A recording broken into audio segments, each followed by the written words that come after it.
Hello dear students, welcome back बेटा। तो last class में हमने चैप्टर सेकंड स्टार्ट करा है इकोनॉमिक सर्वे का। हम पढ़ चुके हैं आधा चैप्टर, ठीक है। देन उसका नेक्स्ट पार्ट है ये चैप्टर सेकंड का सेकंड पार्ट। अच्छा देखो, लास्ट क्लास में हमने देखा था दैट वाज आपका ये per capita income and all, है ना, ये सारी चीज़ें। जीएसडीपी क्या है, कैसे हिमाचल का और इंडिया का कंपैरिजन देखा था हमने। इस चैप्टर में हम देखने वाले हैं सेक्टोरल ग्रोथ, आपका ट्रेजेक्ट्री।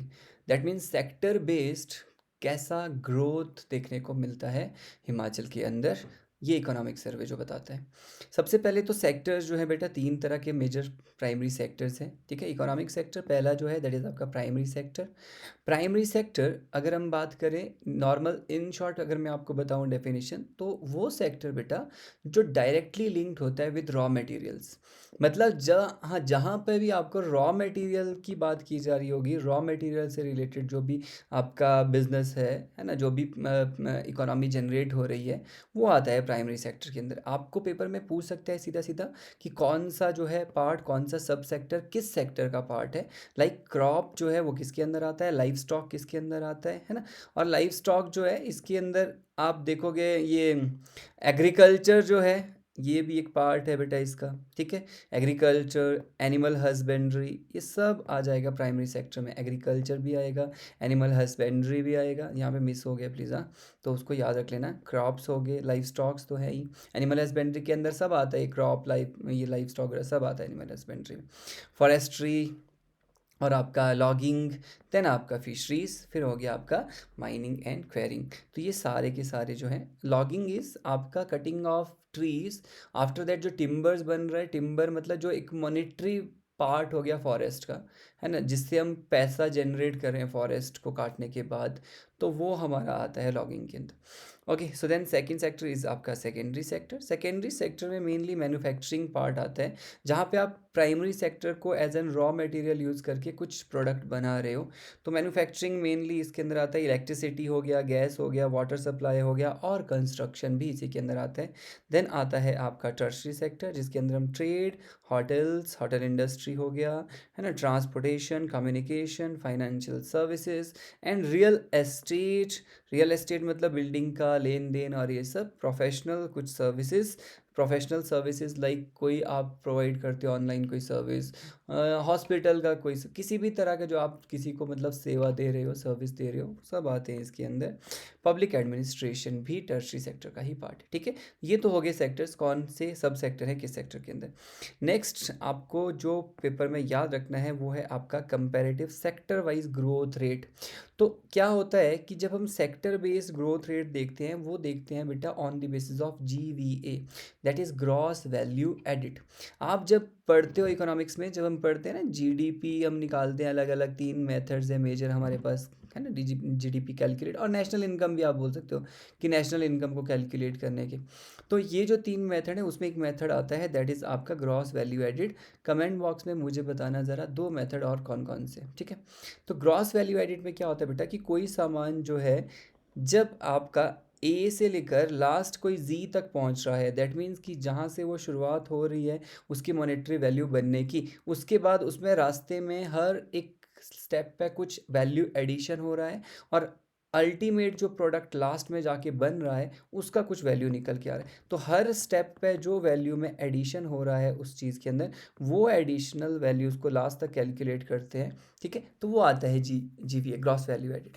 तो GDP निकालने का बहुत अलग अलग तरीके। इनकम मेथड होता है कि इनकम हम कैलकुलेट कर देंगे सबकी, उससे पता चल जाएगा। एक्सपेंडिचर मेथड एक होता है जिसमें हम खर्चा कितना करा सरकार ने, लोगों ने, या फिर जो आपके फर्म्स हैं उन्होंने, सारा खर्चा जोड़ दो, वो आ जाएगा GDP, क्योंकि पैसा तो वही है, वो किसी भी तरह से यूटिलाइज ही हो रहा है। खर्चे में खर्चा देख लो, इनकम में इन पहले ही स्टेप पे इनकम ऐड कर लो, खर्चे में लास्ट में खर्चा ऐड कर लो, ग्रॉस वैल्यू एडिड में हर सामान का जो है वैल्यू एडिशन कहाँ पे कितना हुआ है उसको ऐड कर लो, खत्म, एक ही बात है वो, है ना।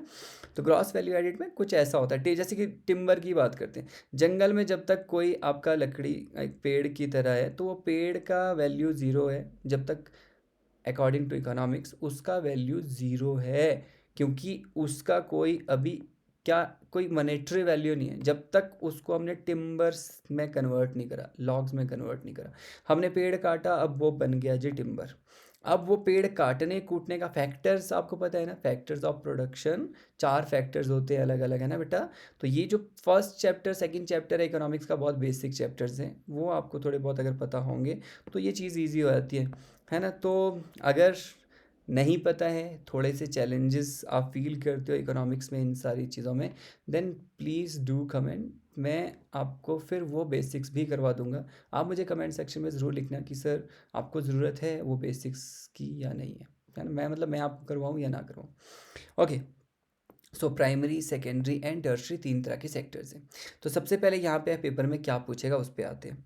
प्राइमरी सेक्टर अगर हम देखें तो वो बेटा ये जो फाइनेंशियल ईयर 25 का है, जो आपका एडवांस एस्टिमेट है उसके अकॉर्डिंग 3.2% का ग्रोथ रेट देखने को मिल रहा है प्राइमरी सेक्टर में।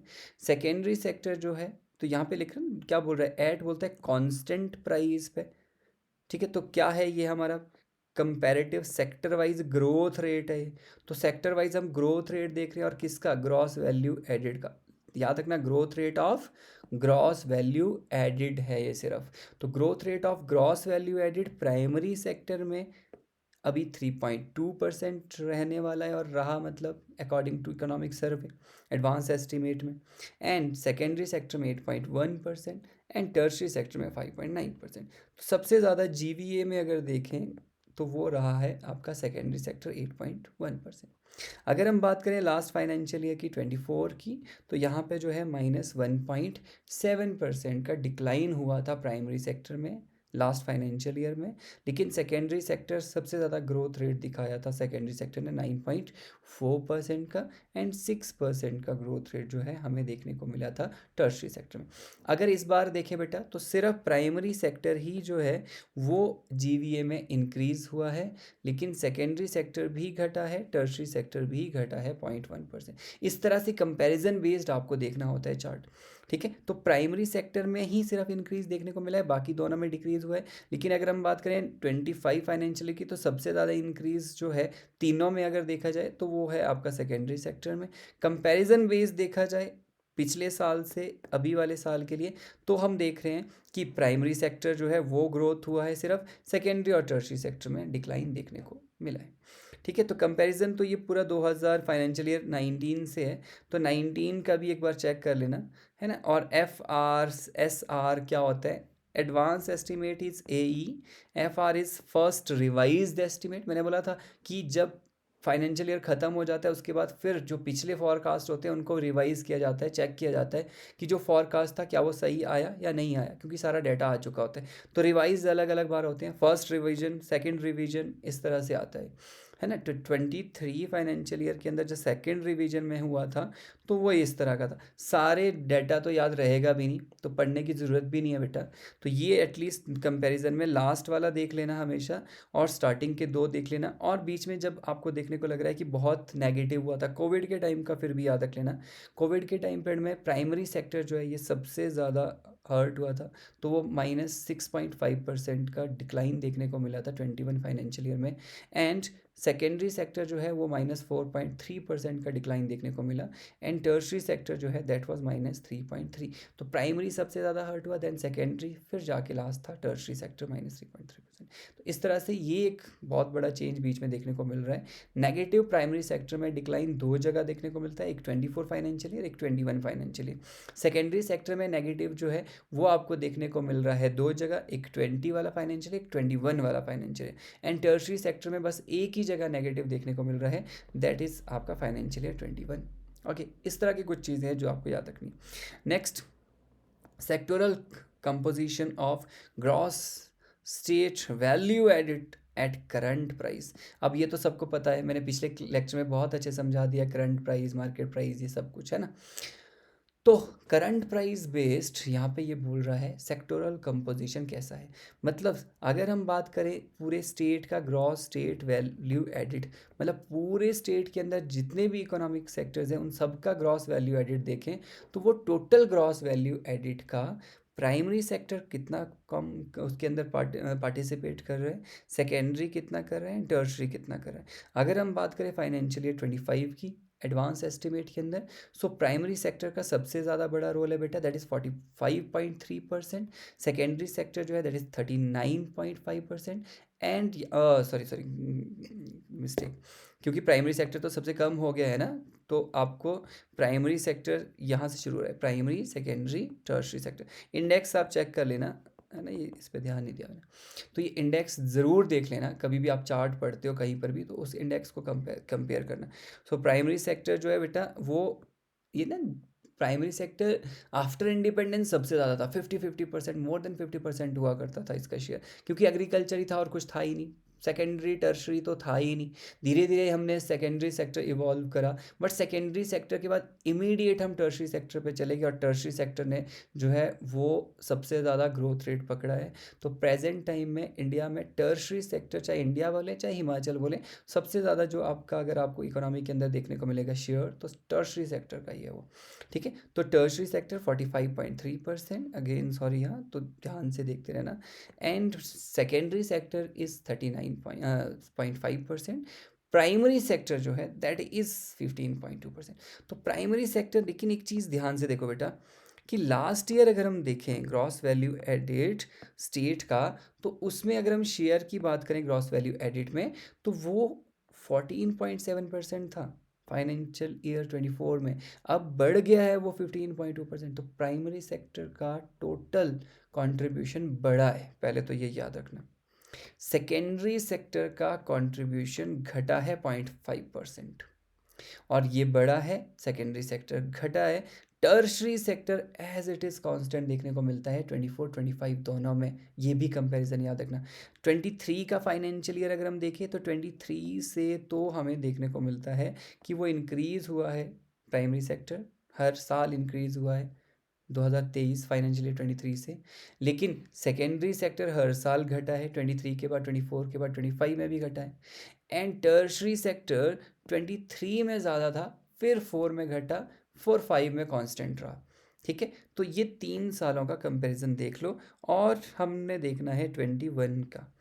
ठीक है, तो कोविड के टाइम पीरियड का भी देखना है, नहीं तो जो जहाँ से चार्ट शुरू किया होता है इकोनॉमिक सर्वे में वो भी देख लेना एक बार कि 2018-19 मतलब 19 के फाइनेंशियल ईयर में क्या था। तो 19 फाइनेंशियल ईयर में primary sector was 13.1 and secondary sector was 44.9। That means कि सेकेंडरी सेक्टर ज़्यादा था 19 में as compare to tertiary sector, tertiary sector was 42.0। तो मतलब ये हुआ कि टर्शरी सेक्टर धीरे धीरे आप देखोगे कि उसका जो है वो परसेंटेज बढ़ता गया। प्रेजेंट टाइम में सबसे ज़्यादा टर्शरी है, देन आपका सेकेंडरी है, सबसे कम जो है वो प्राइमरी सेक्टर देखने को मिलता है। तो ये आपको याद रखना है। ओके, नेक्स्ट, अब यहाँ पे है sector wise contribution of gross value added at constant price. तो रुपीज़ करोड़ में वैल्यू लिखा है, जो भी वैल्यू हैं, ये सब सेक्टर्स बड़े इंपॉर्टेंट होते हैं, इनके ऊपर आगे चल के अलग अलग चैप्टर्स भी हैं। यहाँ पे जो हम पढ़ रहे हैं वही बाद में भी आएगा और थोड़ा डिटेल में होता है, रिवीजन हो जाता है वहाँ जाके फिर चीज़ों का, तो इसलिए यहाँ ध्यान से देखना।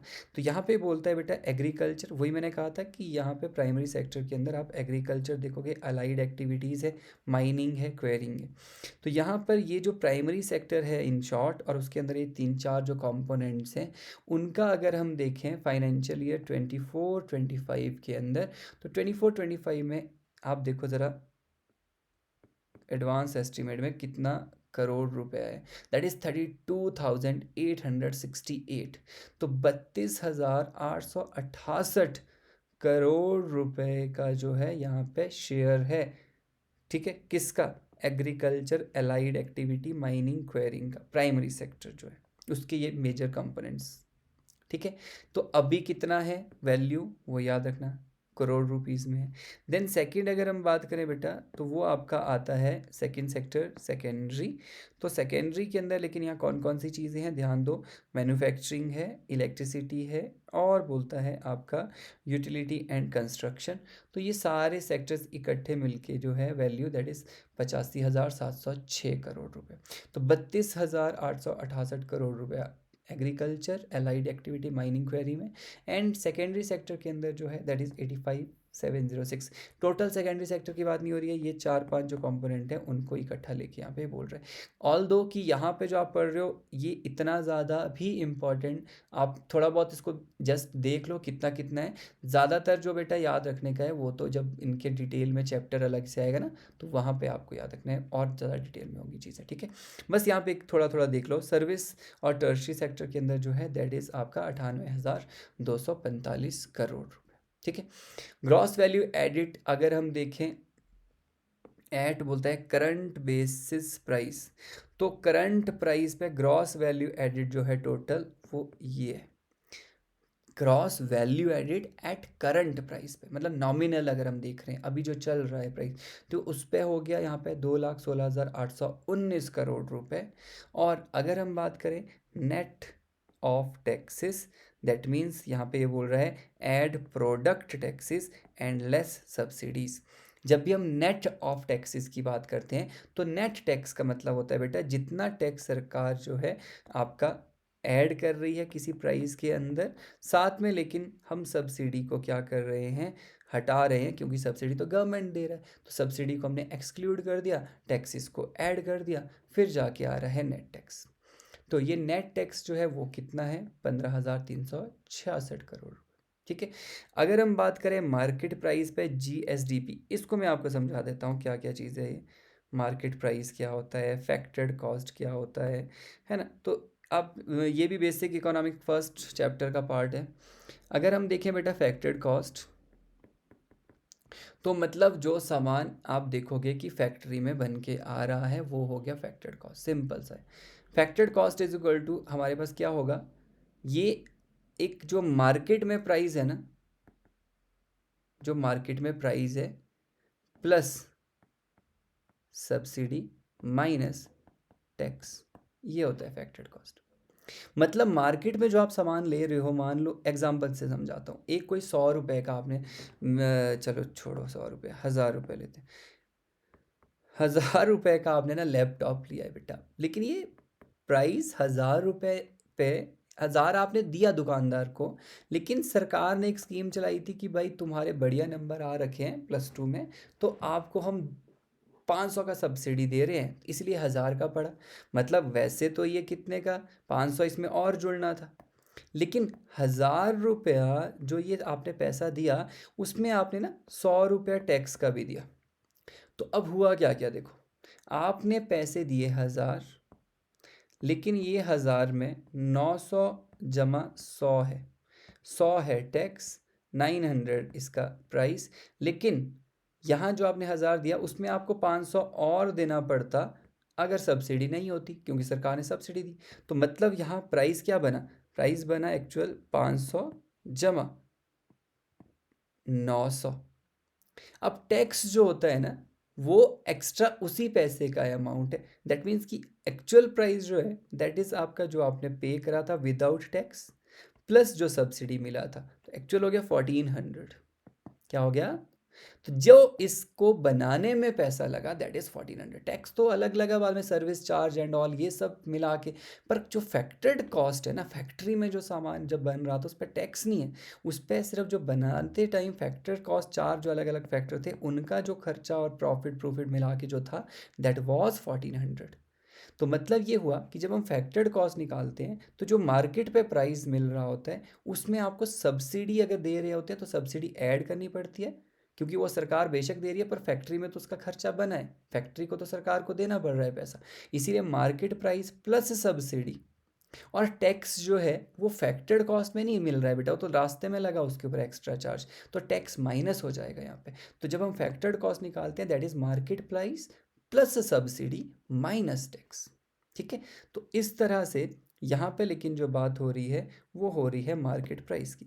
यहाँ पे ये जो जीडीपी जीएसडीपी निकालने की बात हो रही है that is on market price. तो मार्केट प्राइस पे अगर कोई चीज़ है दैट मीन्स उसमें टैक्स इंक्लूड है, सब्सिडी एक्सक्लूड है। याद रखना, सब्सिडी हटा दी गई है और टैक्स लगा हुआ है उस पर।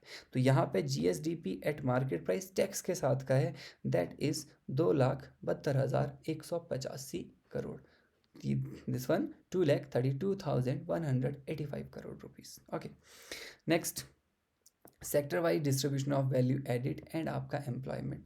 अब यहाँ पे ये बोलता है कि सेक्टर वाइज जो हमने ऊपर पढ़ा था कि कितना कितना जो है सेक्टर वाइज जो अमाउंट है, उसमें अब आपको ये देखना है कि शेयर परसेंटेज में कितना है।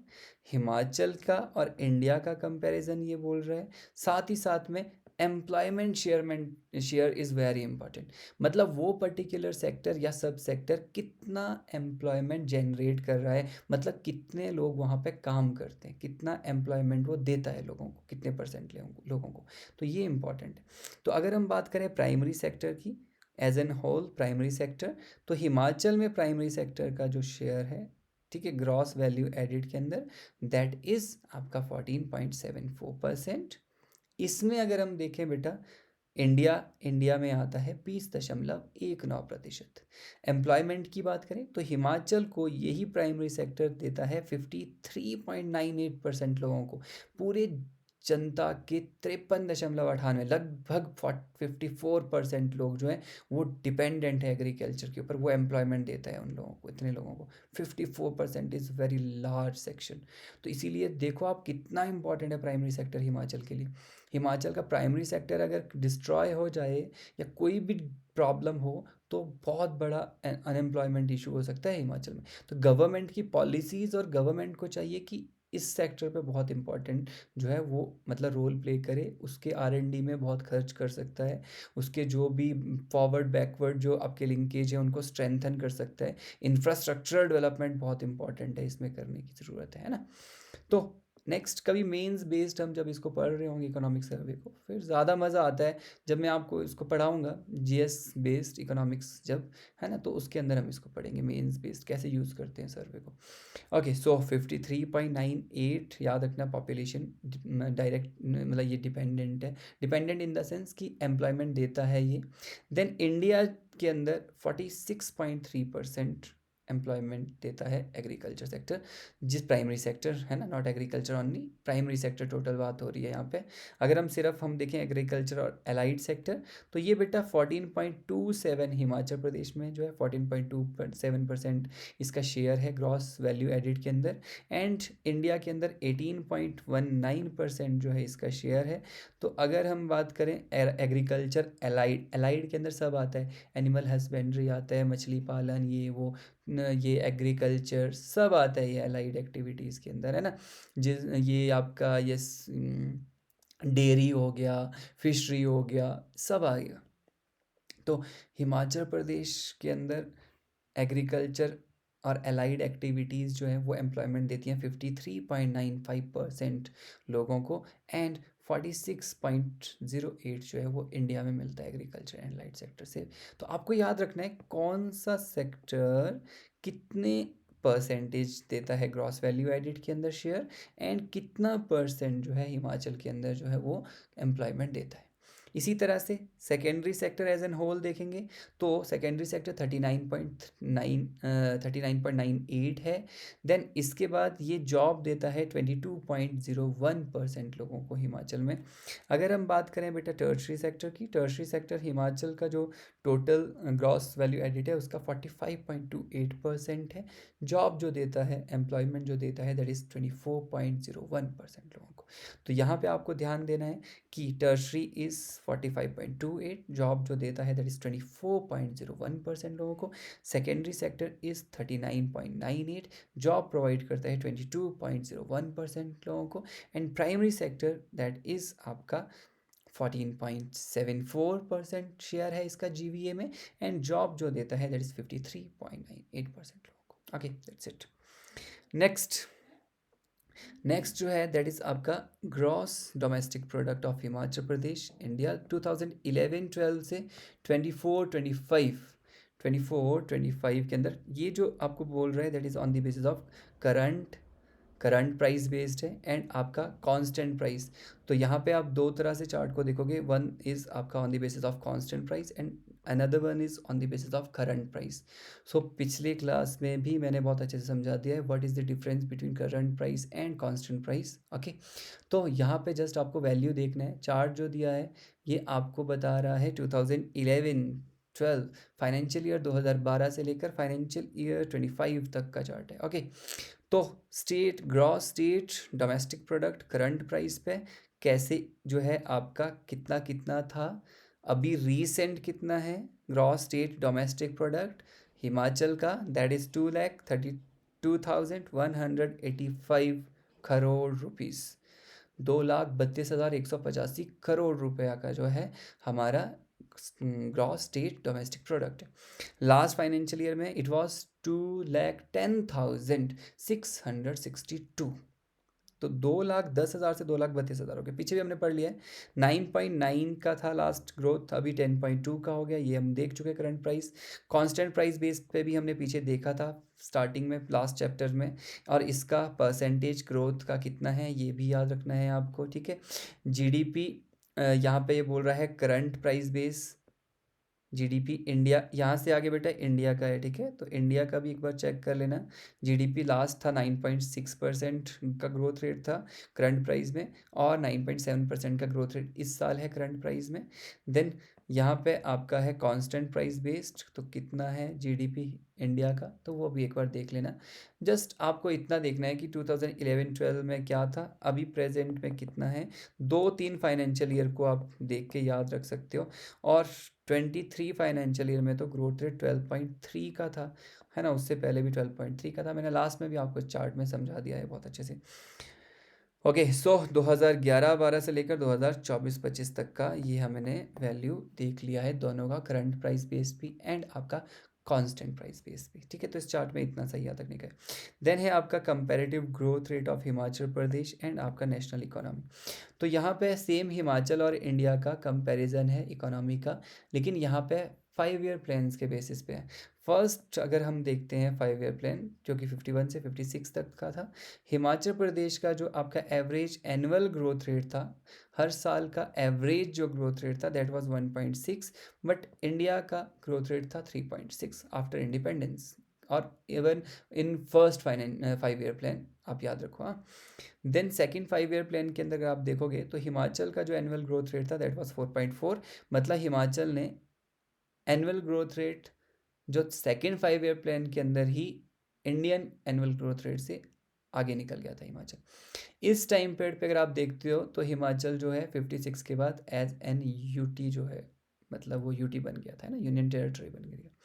तो उस टाइम पे आप देख रहे हो 4.4% है and India was 4.1%। After that 61 से 66 के टाइम पीरियड में हिमाचल का 3.0 और यहाँ पे था 2.4। फिर एनुअल प्लान आता है तो उसके अंदर हिमाचल का कोई डाटा है नहीं। देन आता है fourth 5 year plan, fourth 5 year plan में जो है 3.0।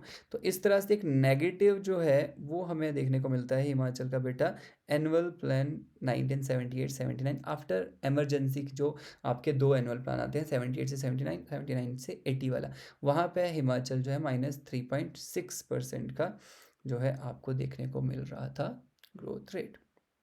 ओके, सो नेक्स्ट -1 आया था कोविड के टाइम पीरियड में, ठीक है, 2021, दैट वाज -4.4। बाकी ग्रोथ रेट हमने देख लिया है, 6.7 जो है इस बार का है हिमाचल का, एंड इंडिया का जो है दैट इज 6.4। Okay, done. अब यहाँ पे सेक्टर वाइज हम देख रहे हैं कि जो प्राइमरी सेक्टर है, ठीक है, देन इस प्राइमरी सेक्टर के अंदर सब सेक्टर्स और सब सेक्टर का कैसा कैसा ग्रोथ रेट है, तो ये चीज़ें भी आपको याद रखनी है। तो ये सब कुछ पूछेगा बेटा, ठीक है। तो चार्ट में ज़्यादातर चार्ट के अंदर इसीलिए कुछ चीज़ों को आपने देखना है। मैंने बोला है कि लास्ट फाइनेंशियल ईयर 2-3 याद रखो, शुरू का 1 देख लो और बीच का कोविड के आसपास का याद रखो, और एक जनरल ट्रेंड देखो कि बढ़ रहा है, घट रहा है, या बीच में कुछ हो रहा है गड़बड़, तो उसको ध्यान देना, बाकी कुछ पढ़ने की जरूरत नहीं ज़्यादा।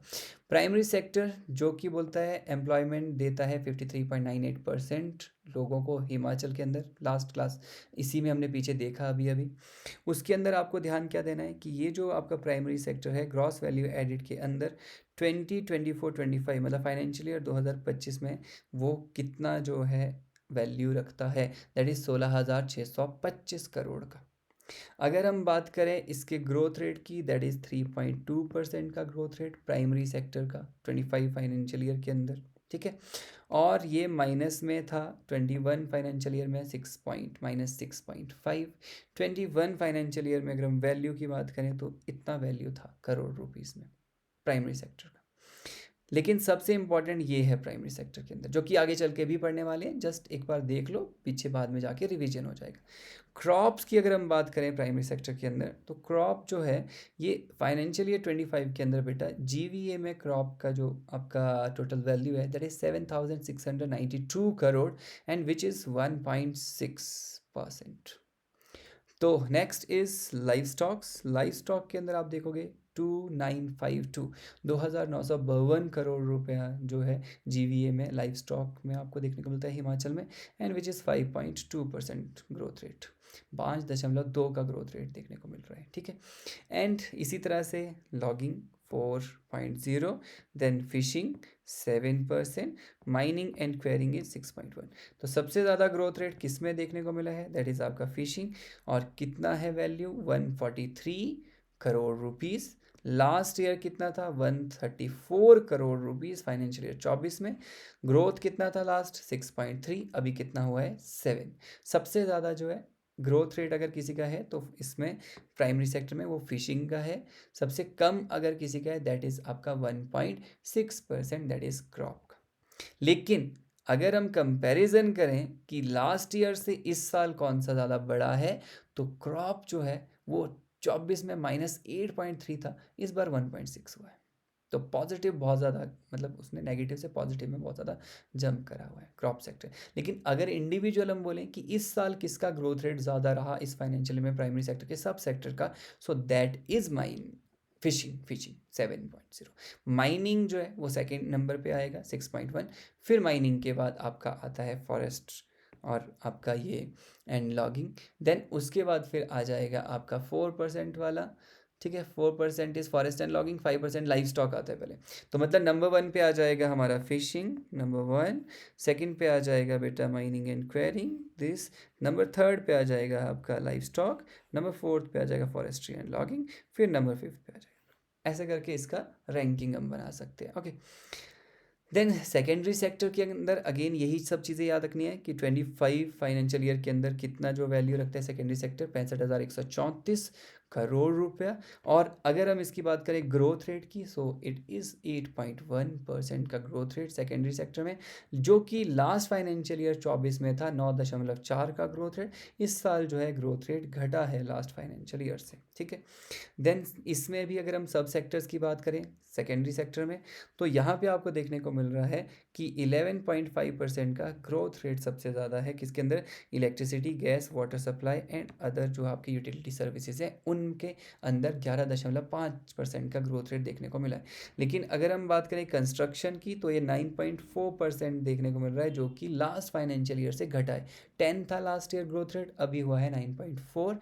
और इसी तरह से मैन्युफैक्चरिंग के अंदर भी आपको डिक्लाइन देखने को मिलता है। तो मतलब यहाँ पे क्या है कि मैन्युफैक्चरिंग और आपका जो क्या है कंस्ट्रक्शन, इन दोनों के अंदर ग्रोथ रेट डिक्लाइन हुआ है।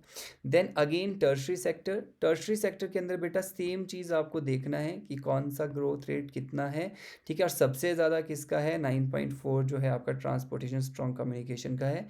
So that's the end of lecture. Second chapter हमारा डन हो गया है। थर्ड चैप्टर के लिए नेक्स्ट वीडियो में मिलते हैं, तब तक के लिए bye. Please do subscribe, share with your friends जो जेन्युइन प्रिपरेशन कर रहे हैं उनके साथ प्लीज़ शेयर कीजिए। Thank you, bye bye.